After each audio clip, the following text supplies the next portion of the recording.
Well, hi again, everybody. Welcome to another episode of 100 Yards of Football. This is the NFL 2026 Prospect Profile Show. We are going to pick two college players. They don't necessarily have to be seniors, and especially now with juniors coming out early, two guys that we think are going to come out. And we're going to talk about their draft prospect, where we think they fit, some of their strengths and weaknesses. And in order to get that, we're going to look at Joey Clinkscales' bird's eye view from a general manager standpoint, from a scouting director, from a personnel director, a guy that really knows and understands that aspect of the business. He's also a former player. Joey Clinkscales with us, along with Brian LeBel, our NFL and our NCAA analyst. And I'm Harper LeBel. Thank you for tuning in, everybody. First guy we're going to look at today is a linebacker out of Ohio State. Wait a second. You just talked about Arvell Reese last week. You just mentioned him. You had a 20-minute show talking about how great this linebacker is. Well, guess what, gentlemen? There's more than one at Ohio State. When you talk about a football factory right now, the Buckeyes are loaded. Caleb Downs may be the number one pick overall, but offensive linemen, you've got defensive linemen, you've got secondary, you've got wide receivers. Brian, you've commented on how many great Ohio State wide receivers are in the National Football League right now. But let's just give a little shout out to Sonny Styles, linebacker. He's 6'4". He's 240, 45, 43, somewhere in there. 4.48 40 time. Joey, I'll start with you. All of the parameters in terms of a small waist, big shoulders, incredible lockout speed, and a guy that loves to hurt offensive players, whether it be a tight end, running back, an offensive lineman, or a quarterback. Even a punter, I guess we could throw in. I played with his father years ago when he was with the Atlanta Falcons. He played 6 years in the league. Lorenzo, the acorn doesn't fall far from the tree, and Sonny have a total package here right now. Let's talk a little bit about him. Well, all great things come in pairs usually. At least that's what they say, and that's the way it is at Ohio State at the linebacker position. It's been that way for a while. Sonny is, again, he's 6'4", 243-ish. They list him at 4.48. I'm not sure I saw that type of just wide open speed because he hadn't had to use it. Not saying that he can't do it. You just don't see it because he doesn't have to use it. However, what you do see in this play is you do see a short burst. So when he sees things and he has to go from point A to point B, sideline to sideline, or when he's attacking the quarterback, you see a sense of urgency, a suddenness that gets from point A to point B really quick. He's a guy that I would call in the scouting world, he's a little bit high cut, which means he's got longer legs, not necessarily a shorter torso, but he does have long legs. He's got pretty long arms, narrow-waisted kid, narrow-hip kid. He's a little bit tight. You can see it in this change of direction. He has to really turn and go rather than his ability to actually drop his weight, turn and go. But that being said, he's a good athlete. That's one of the small athletic limits that he has, just the little bit of hip and ankle tightness that I see in him. But with the exception of that, there's nothing this guy can't do. I've seen him intercept the ball off a tip ball. I've seen him rush the passer. I've seen him make plays behind the line of scrimmage. I've seen him go sideline to sideline to make a play. And when he gets there, he not only does he get there in a hurry, he gets there to force the most impactful amount of pain on guys that he can. Now, again, when I talk about tight ankles and tight hips, you will see him. He's going so fast, and if a guy puts his foot in the ground and move, he can't drop his hips on the move like that. You would like to see him be able to sink and bend and get out of things better, and that's where the tightness in the hips and the ankles come from. So you'll be able to see that if you're studying him on a long-term basis. You'll see some of that in his play. But outside of that, he plays middle linebacker. He plays Sam linebacker. He'll stand on the line of scrimmage and rush. He'll blitz from off the line of scrimmage. So his versatility is really good. He's not really a wheel linebacker because of some of the tightness issues, and you can see that. But he plays middle a lot. And again, he plays Sam a lot to the strong side of the field. So there's a lot to like about this player, which tells you instinctually he's pretty good. He's probably a high IQ guy, especially playing middle linebacker and probably calling the defenses or relaying the defenses now because everybody has the mics in the headset. So it's a lot to like about this player. And with the new defense coordinator that they have, who's a former Patriot and Lions coach, Patricia, yeah. He is getting a lot of information. He's having to disseminate that, and it takes a pretty bright guy to play in that system. So there's a lot to like about Sonny Styles, and if we're saying inside backer is what he's playing, I wouldn't be surprised if he's not the first inside linebacker taken off the board. Interesting. I like it. I'll talk to you about something else in a second. But Brian, we talked about Arvil Reese last week. There's David Bailey out of Texas Tech. There's Anthony Hill out of Texas, and then Sonny. Again, the pair, the two, as Joey was talking about, of linebackers there at Ohio State. C.J. Allen from Georgia is also in that mix. It's still way too early to tell. They haven't even been to a combine or done anything. But early rankings right now, he could be 3 or 2. He could be 7 or 8.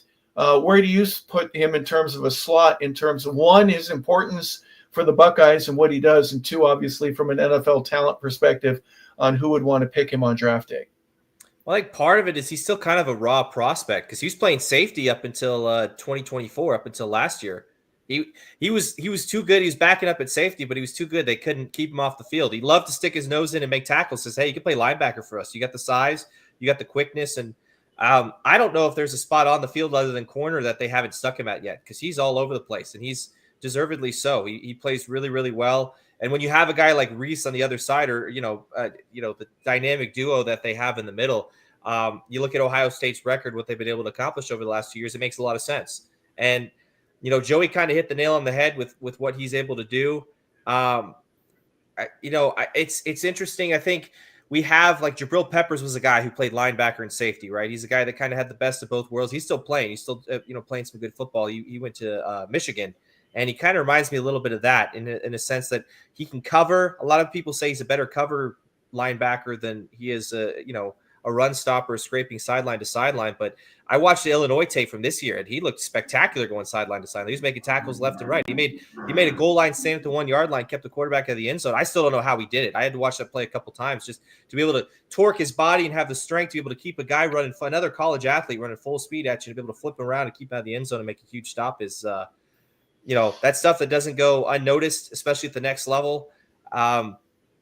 Obviously you got to wait and see for a combine. And we always talk about, and you brought it up last week, maybe he can improve his 40 time a tick or whatever it might be, just to move him up the rankings a little bit. But, there's a lot of really good linebackers in this class, and him being, I think he's the number 4, ranked prospect, depending on where you look at it. I think that's about where he should be. I think that's where he deserves to be, because, he's earned it. And again, not even 2 full seasons at linebacker. I think he's still figuring it out, and I think he's still a raw prospect.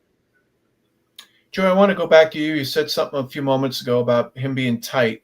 For somebody who isn't familiar with the terminology, a guy that runs a 4.48 and is the fastest linebacker, at least one of them, how do you come up with him being tight? Now, my question to you then, to be very, very specific, does he run in a straight line really well, but he doesn't run at angles at the same, or turning? You mentioned that he's a little tight in the hips, and he doesn't rotate as good or as quickly as some of the other guys do. So just clarify that for me, if you wouldn't mind. Well, you can be tight and be fast. Okay. You can be twitchy and be fast. Okay. So the two things aren't necessarily related to one another from a athletic standpoint, as far as top end speed. So, you run into a lot of track guys that will never be able to play football because they can run straight line. A 200-meter guy most of the time can run a straight line. A decathlete can run a straight line, but the changes happen is when they have to stop on a dime, flip their hips, run from sideline to sideline. As long as that there is clear space there's no problem. But anytime you have an obstacle in the way and you have to avoid that obstacle, or either run over the obstacle if you're a linebacker sometime, that's when you see some of the tightness and being able to stop on a dime. And you can see some of that in his play, because he's more comfortable running straight than dropping his hips and turning and accelerating. Now, when he sees it, he can go. And that's where the twitch comes in. And twitch is something you can't teach. You either have it or you don't. And he has twitch. So he can go from point A to point B really quick. It's when he has to go from point A to point B, avoid something or come off that train track and then get back on it. That's when you see some of the tightness. Yeah, I appreciate you doing that, because obviously there's 21 other guys on the field and you got to move around certain people at times. And he may have a great burst to be able to get from A to B, as you mentioned. But there are times at the elite level, and when you're grading somebody at the elite level, that he's not elite in going around somebody and then getting to the ball. He kind of slows down a little bit in a manner that isn't slow to you and me, but for, again, an elite level number 1, number 2 draft pick that you're going to take and select, that's broken down very minutely and dissected with tremendous precision. So I appreciate you doing that. And some of that, and just not to finish this thought, some of that may be the fact that he changed positions. Okay, so sometimes the fact that you're thinking instead of reacting quickly, though, when you think, it slows you up. Okay, but when you react, it's second nature to you. So it may not completely be second nature to him because he played safety, probably 18 months ago. He's playing safety. And you're dealing with a different. Go ahead. So those things will come a lot more naturally to him the more reps he gets at doing it. Yeah, I appreciate you saying that as well, because you're dealing with a completely different set of circumstances when you're 12 yards away from the ball and backing up anytime that somebody is going to be throwing the ball in the wide open spaces that are the secondary, versus having a couple of 300 and plus pound guys, as well as a tight end or a wide receiver that you got to get around in order to get to the back or the quarterback. It's a different portion of the game and a new position. Do you see in his maturity level and the growth from where he is right now, for him to naturally be able to get better at that, to where it doesn't become an inhibitor in terms of people judging him on his tightness, because he's making strides to improve all of that? Oh, without question. And not saying between the time his season ends, he declares, and the time he's working out, I'm sure he'll know what the things he needs to work on are. And those drills that we do to determine his hip flexibility and hip quickness, he'll be pretty good at that, because that'd be something he's trained with. He's worked at it. So the more reps he get, he'll get better and better at it. And as far as the strength aspect, he's already strong. I mean, you can see him physically jacking up tight ends, jacking up offensive tackles once he gets his hand up. So he's a strong kid. So the fact that he was a safety, and I don't know what his weight was at safety. I'm sure he's gained weight to play linebacker. But physically, he looks the part. He looks like a middle linebacker. He is strong. He's physical. So all those things are just minor things that stand out when you're really studying the guy. But I don't think it's a inhibitor of him being a really high draft pick.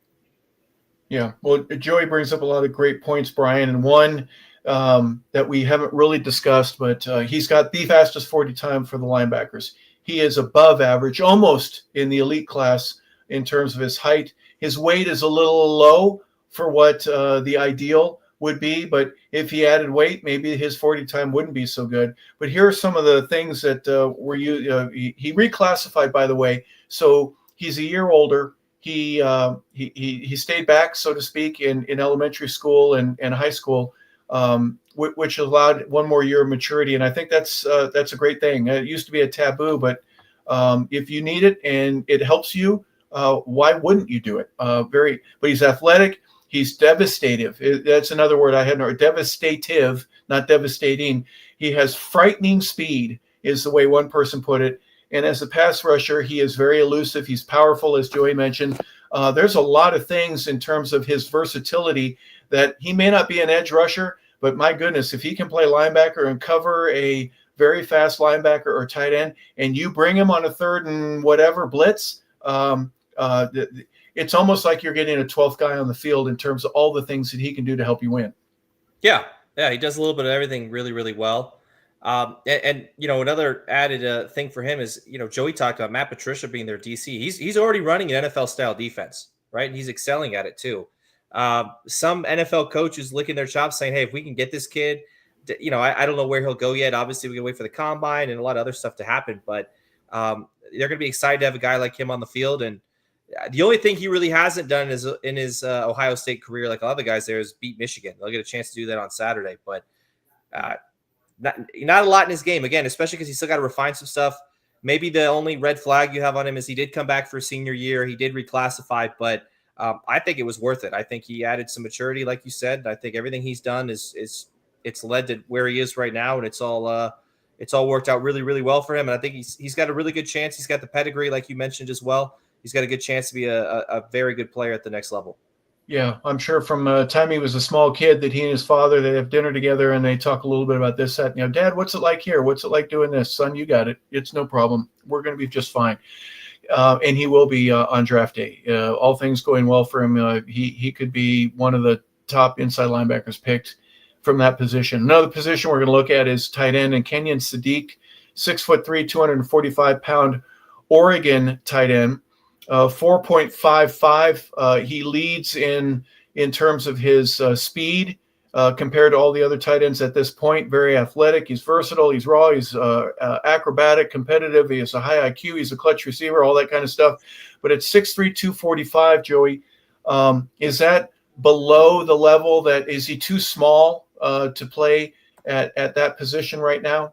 No, not at all. I mean, some of the old things that we used to – markers we used to use for certain positions in today's football is kind of out of the window, some of it at times, and this is one of the positions because if you have a tight end, especially one this size, and maybe not this particular player, but this guy as a position, he's a tight end, kind of flex wide receiver, kind of fullback, okay, because most teams in the NFL today do not carry a fullback. So that guy will be kind of a lead blocker sometime going in, if not using a big guy. So there are a lot of options with guys this size. And the fact that he is his athletic pedigree is tremendous. I mean, you watch him, you can see him run, you can see the athleticism, you can see the change of direction. He's fearless going down the middle of the field. He can catch the ball in traffic. His hand-eye coordination is really good. And again, he can beat man-to-man on a safety and a corner sometimes because with the way Oregon plays, and I think a lot of people, when they line him up, when they flex him out, they consider him a wide receiver and not a tight end. They won't send out a linebacker. They'll play him with a safety or a corner. And I think, if I'm not mistaken, he's got 8 touchdowns this season, if not more. So really, his athletic pedigree is special. In my notes, I wrote down, I said he's the next evolution of a Travis Kelce type player. Now, when Travis came out, Travis was not an inline blocker. This kid is not an inline blocker. You're doing him and your team a disservice if you put his hand in the dirt and expect him to block a 5 technique or that edge on the end. That's not what he does. If you put him in space or you motion him down, he's able to make contact, roll his hips, turn a guy. He's never going to be a smash mouth blocker, no matter how hard you try. And I don't think it's a courage issue. I just think that's the way he's built, and he's never had to do that. So that's teaching a whole different skill set. But he will block on the perimeter. He'll block, he'll block safeties. There's not a lot from a skill standpoint, a tight end skill standpoint, he can't do other than be an inline blocker.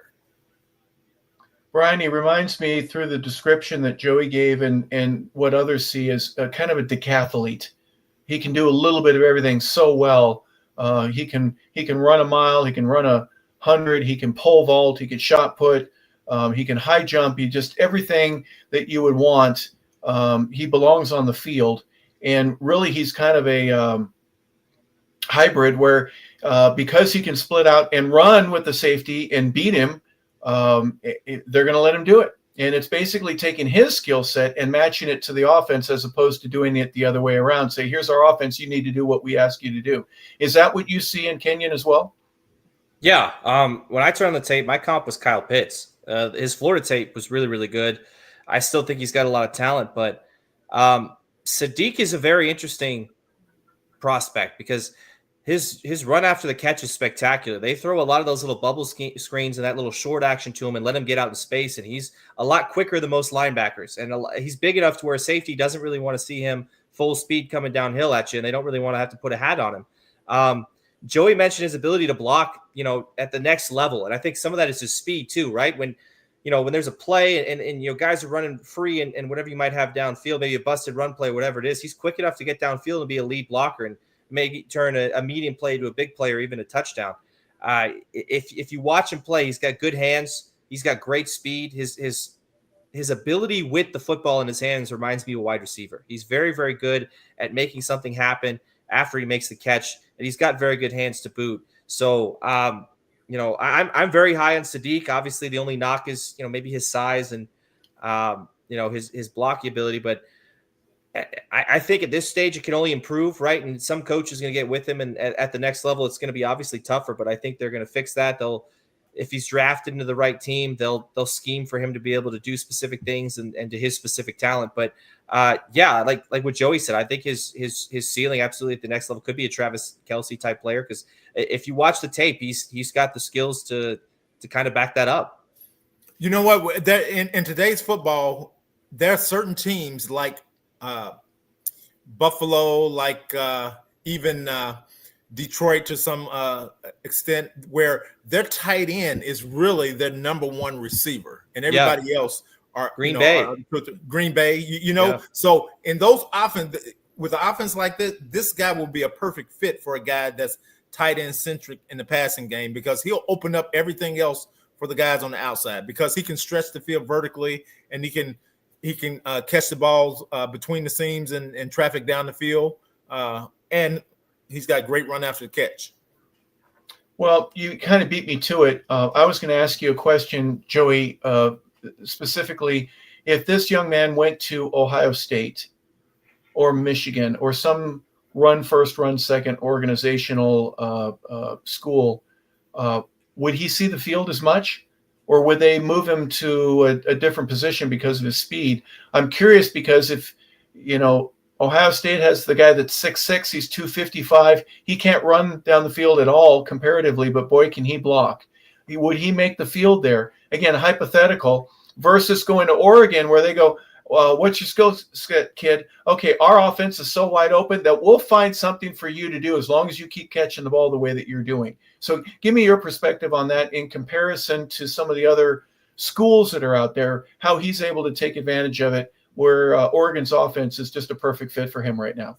Well, I think that's where being a player, you have to be careful which school you pick, because you don't want to go to somewhere where they're trying to fit a square peg into a round hole. He wants to go to a school where, the tight end is going to have a lot of different opportunities. Now, at Michigan, I can't tell you the tight end has had a ton of opportunity, although they did have a tight end to go in the first or second round is playing pretty good, but he's not near the athlete that this guy is. Now, there are some schools, like if you go to a school like, let's just say, Ole Miss or maybe Alabama, or where you have a really good quarterback behind center, and you have this kind of athlete at tight end, it's just going to expand everything you do, because this guy's going to draw double teams on third down, and all those other guys, their game is going to blossom because you have somebody like this who can make plays in the middle of the field. Yeah, you hit the nail on the head with me when you said that you really have to select the school very carefully, and the offense that they run, and the promise from a coach going, we'll find a spot for you, especially when a kid can really just jump off the page and be a very average, smaller kid. Hey, he puts on 10 or 15 pounds and he takes 15 100ths off of his 40 time. You got to find a way to get him on the field. Mm-hmm. And Brian, they've certainly done that here. I think, and you mentioned the Texas route yesterday, when you run a tight end down the middle of the field, and you better cover him with at least your safety. And if you have a linebacker kind of combo there, or just a little banjo coverage, and then you run a back right behind him, quarterbacks will be licking their chops for years saying, I can hit either one of you and it doesn't matter. One of you is going to be open, whether it's the back that nobody covered because they're on the tight end, or if you stay with the back and my tight end beats you down the field, it's a great option to have. I'm going to throw to the TE and I'm going to pick up 12 or 15 yards before he's even touched. You know, a guy with his skill set, you could do exactly that, because some of his highlights, if you watch him play, he's very, very good down the seam. He's not afraid to take a hit from a safety. He's big bodied and he's basketball background, right? So he has the ability to hey, I know where I can screen you. I know how to box out. I know how to figure out and contort my body to where it's, I'm not just making a play, but it's the safest possible route for me to take. There's a lot of talent here. It's just, if he gets some, like if a Sean McVay were to get a hold of him, he could do anything, right? It's just, you wait and see. It depends on where he ends up, but this kid's got a ton of talent. And, the way he plays and the way the tight end position has evolved over the last decade or so, it's really hard to see him not being a factor on someone's team and being able to contribute and put up numbers at the next level. Well, there you have it, folks. Two of the higher end prospects for 2026's draft. Kenyon Sadiq, the tight end out of Oregon, and Sonny Styles, inside linebacker from Ohio State University. We're going to be looking at players all throughout the remainder of the season, all the way up to draft week. There will be some that you will say, I know who that guy is, but I really don't know much about him. And we're going to try to familiarize you with some different things. And guys, obviously, as the season progresses, or with injuries, or with playoff implications with the NCAA, will be guys that we've been already speaking about that are in the headlines, and they're going to be playing that weekend. And before you know it, the combine is going to be here, so we're going to be looking at a couple players every week for that. So for Joey Clinkscales, our general manager and pro personnel director, and obviously former player who knows his insides and outs and speaks the lingo, and then we've got our tightness issue that we needed to get clarified. And for verticality, Brian LeBel, we're going to talk about all these things throughout the rest of the year. But thank you for tuning in. This has been the 2026 NFL Prospect Profile Show. We appreciate you being a part of it. We want to thank you for tuning in, and we hope